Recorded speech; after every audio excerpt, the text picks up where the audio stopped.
Hello, my friends, and welcome to another podcast, Nourishing Time with Salema, an evolving space dedicated to self inquiry, prompts, and practices to be well, mean well, and live well in the age of technology.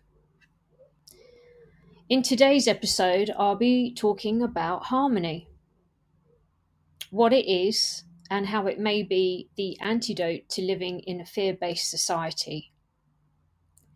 Travel, learn, be social, and side with impermanence to harmonize your life. The one who is not afraid of the world and who the world is not afraid of is dear to me. The Bhagavad Gita, chapter 12, verse 1.5. So let's start this post and podcast by using the following prompt, and I'll talk a little bit about that verse shortly and its relevance to the content that we'll be discussing. So, how can you bring more harmony into your life, into the world? Let's first then define the word harmony. Harmony, the simplicity of finding balance, peacefulness, understanding, oneness, goodwill, and unity. And they're just a few of the words that are used to define this particular word. Some of those may resonate with you. You may know them, but maybe not feel them so much. So, how can you bring more harmony into your life, into the world? The answer may at first appear to be quite elusive, my friends, living in a world that seems to thrive on increasing fear, aggression, and violence. In our technological world at present, it is all too easy to slip into believing what we are being fed, what we are hearing, rather than seeing and experiencing for ourselves through the news, force or otherwise. It has become all too easy to find ourselves out of balance with ourselves and others because of pressures, expectations, commitments, and even illness. All factors that challenge our innate ability to be present with ourselves and present with others. However, the good news is that we all have the flexibility and tools within us to nurture this essence of harmony. In the process, doing our little bit to manage conflict, restore harmony, nurture relationships, and manifest what we want to see. I came up. This is a reminder. Yoga class. I came up with the PST formula that contains 5 simple reminders and prompts that may help. P, presence, being aware of your presence to yourself, to others, to the world. Basically, how you show up. E, exposure and environments. What are you exposing yourself to? Are you watching the news constantly? Are you listening or watching violence? Who is in your space? And do they bring support, nourishment, positivity, and encouragement? Or is negativity present? E, the second E, expand your knowledge of the world by learning and traveling.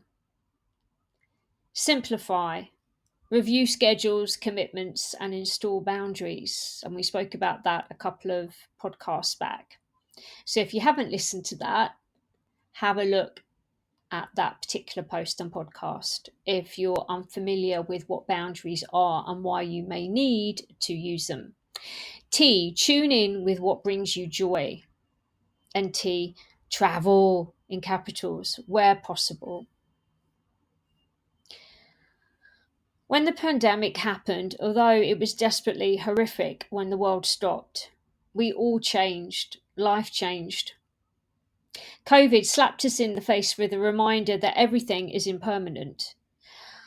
So, one positive aspect of the lockdown was the opportunity to reconnect with nature.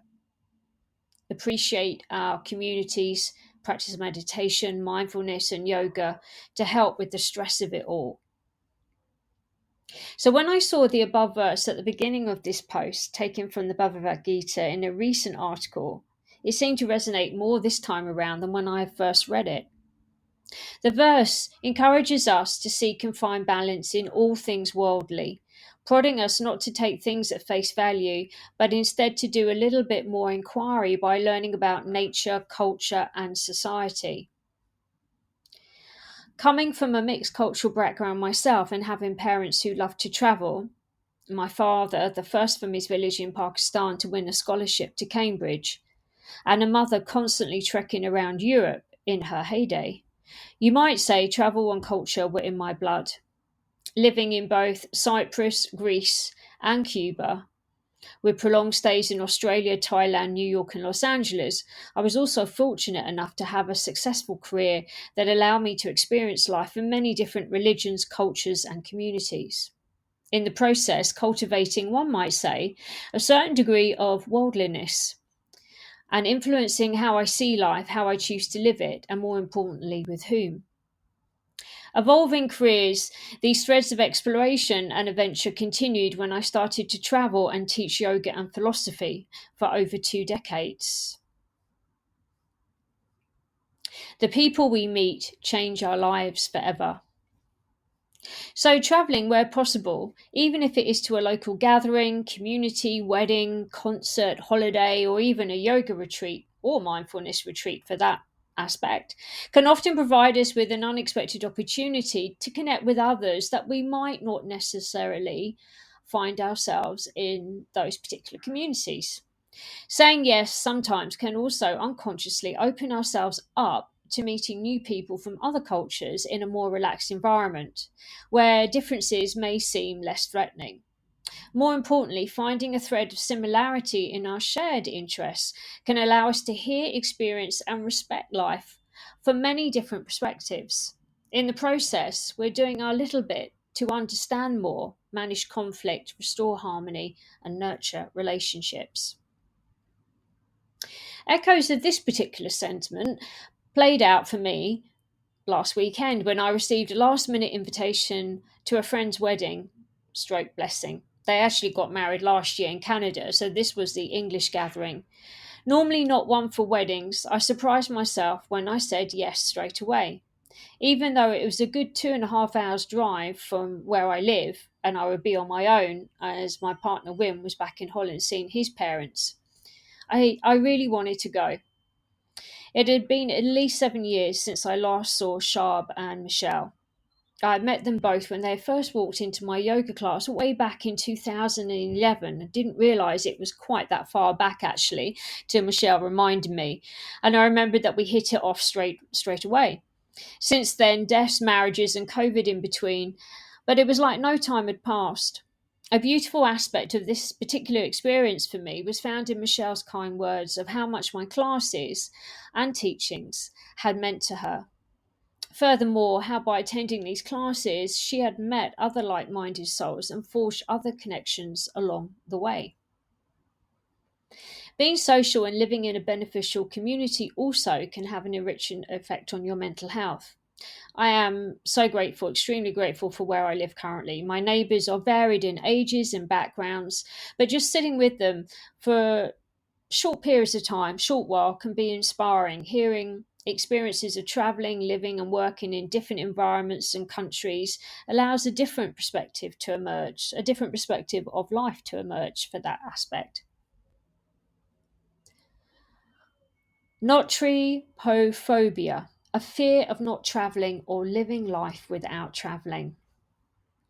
Immersing ourselves in studying other countries, languages, and cultures can broaden our outlook upon and of the world. So, even if you can't financially travel at the moment, maybe just watching documentaries, unbiased views of other cultures and the world may be beneficial in some small way.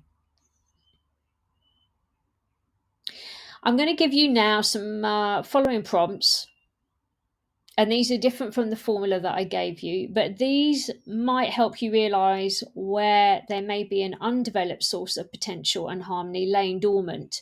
And these prompts are just to prod your attention to what experiences you want to bring into your life now. So go grab a pen and a piece of paper or your journal, and we'll go through these. And obviously you can play them back and pause this podcast at any point. Number 1, talk to someone, mindfully of course, in brackets, who you wouldn't normally have a conversation with. And then see if you can find a common thread to start a short but sweet conversation. And then after the conversation, what did you learn? It's a very good one. What can you notice? Number 2, what can you notice and learn about that which is different in your environment? What has changed from the last time you viewed it? And this is really talking about that aspect of being fully conscious and present in your environment. Next one. Are my current experiences helping me grow and flow, or are they stagnating me? Next one. What can you notice that is different in your viewpoint to last week, last month, last year, the last 10 years? Next step or prompt. Change your words and languages around, or change your language, around how you describe what you see. So it's very easy to have the same story, and that story may have been relevant last year, the year before last, 5 years ago, 10 years ago, but is it really relevant to where you find yourself now? What are the words that you are using to describe what you see? And then you can also apply it to what you want to see, because your words are more powerful than you realize. So this is quite an important prompt as well. Next one. What would I like to learn more about and why? And how can it help me cultivate more harmony in my life and into the world? Next one. What would bring you more harmony right now? This is a real actionable question, inquiry. What would bring you more harmony right now? Next prompt. What would be helpful to you right now? And the last one, what can you offer? What can you offer to bring more harmony? What will you do? And again, we can go back a few posts and a few podcasts to those 3 prompts that I gave you. What could I do? What can I do? And what will I do? So you can use those 3 prompts as well. The world is hostile. Yes, it is. But the world can also be a source of inspiration to act, to care, to learn, to evolve, and for change. Reminding us all of what it means to be truly human and the importance of connection. After all, our brains are neurologically wired to be social. So, obviously be mindful with what you accept in invitation wise. But how about saying yes instead of no to an invitation that could benefit you, that could give you a new perspective, that could offer you the opportunity to meet people, new people from different backgrounds? I'll leave you with that, and I will leave this sweet podcast with you and this post with you.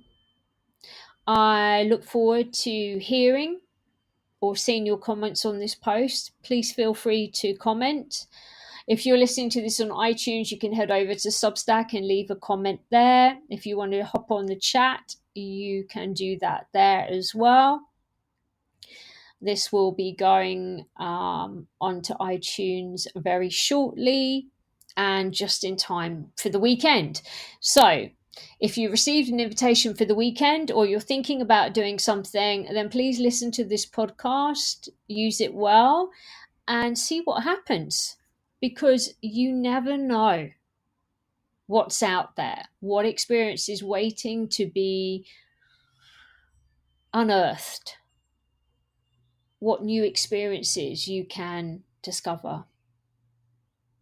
Until next time, my friends, be well, mean well, live well.